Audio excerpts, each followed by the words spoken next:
خلاف حاد بين الشيخ الدكتور شمران العجلي والدكتور محمد التيجاني.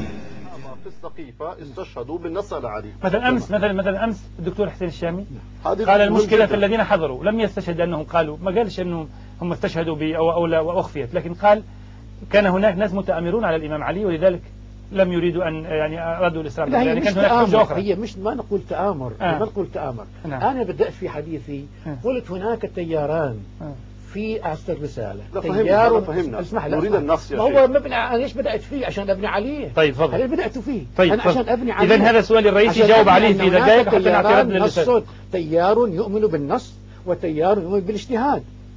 فهكذا الصحابة، بعض الصحابة اجتهد مقابل النص.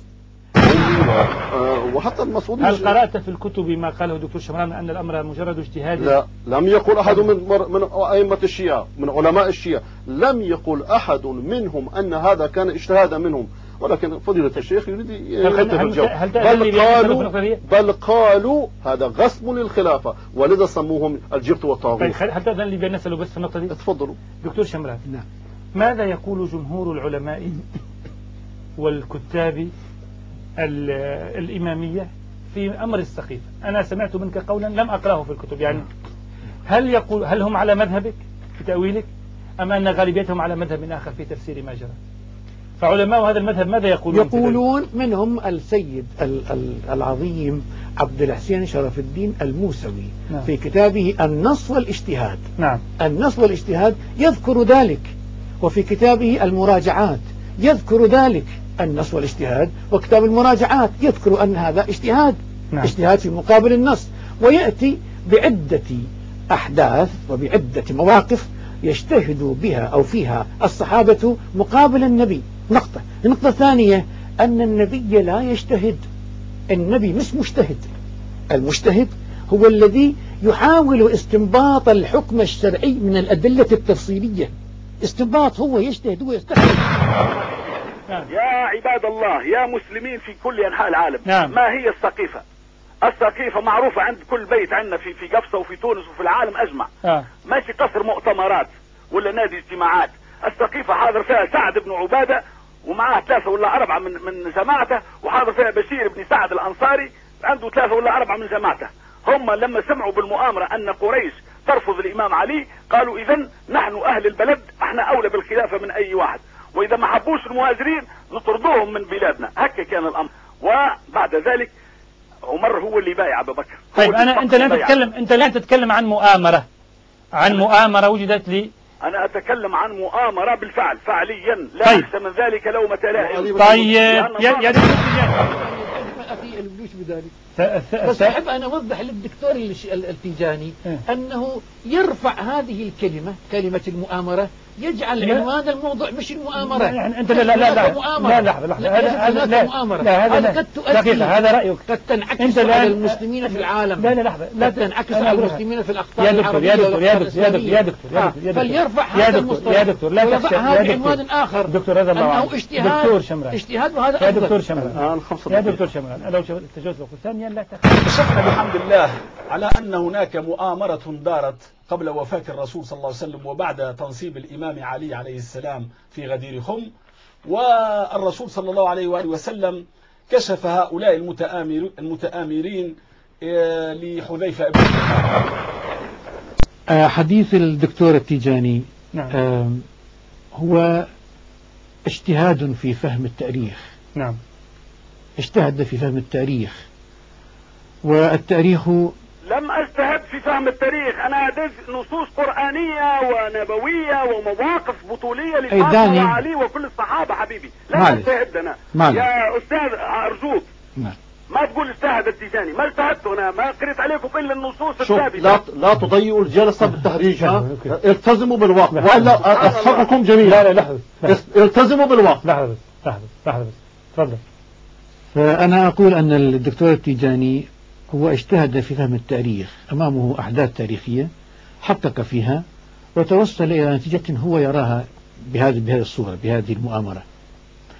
أما أنا فأقول بأن الصحابة حينما اجتمعوا في السقيفة هو اجتهاد كما قلت في أول جلسة، اجتهاد للأصلح، أنهم يرون أنه من الأصلح أن يسرعوا في بلورة الخلافة، بلورة الإمامة، من هو الخليفة، من هو الإمام، خوفا من الفتنة.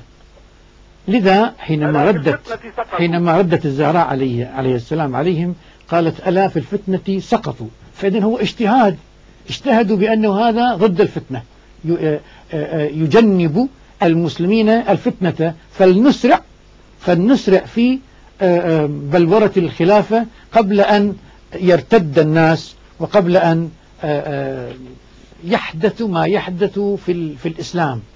وكثيرا ما اسمع الدور الآخرين ما أقول كثيرا ما اجتهد عمر واجتهد أبو بكر باتجاه النص كما قلت في الحديث الأول، فهو اجتهاد.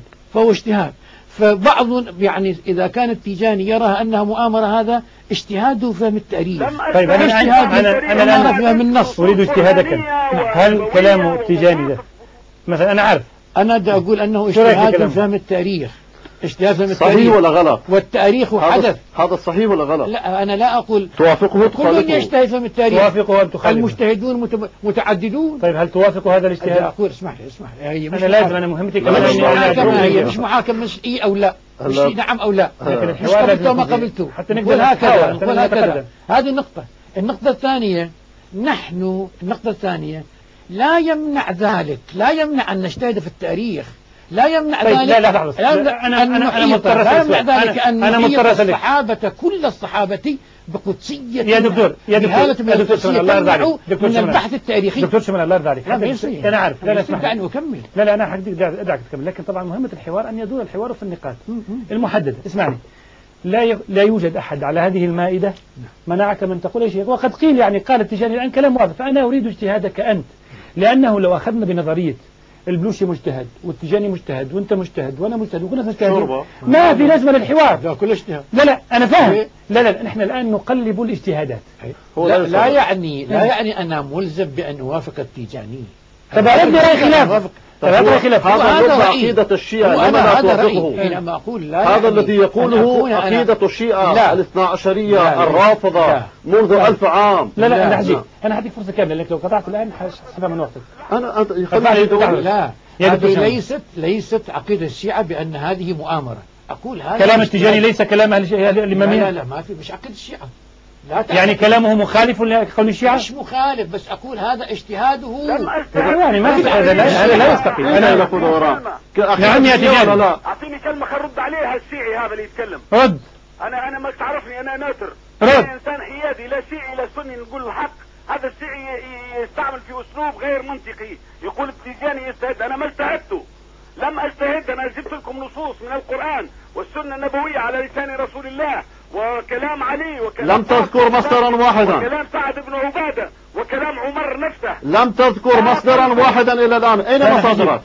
كويس أنك رديت على الدكتور شمال حتى يكون الأمر واضح، لأن الدكتور شمال أنا أقول لك طب راس الدكتور يتخذ موقفه. مضبوط، لأن هذا الحوار لن يتقدم لو أنه كل واحد حاول يعني يجامل كل الناس، اختلف أو اتفق. ما نجاملش، أنا الواقع. طيب أوكي.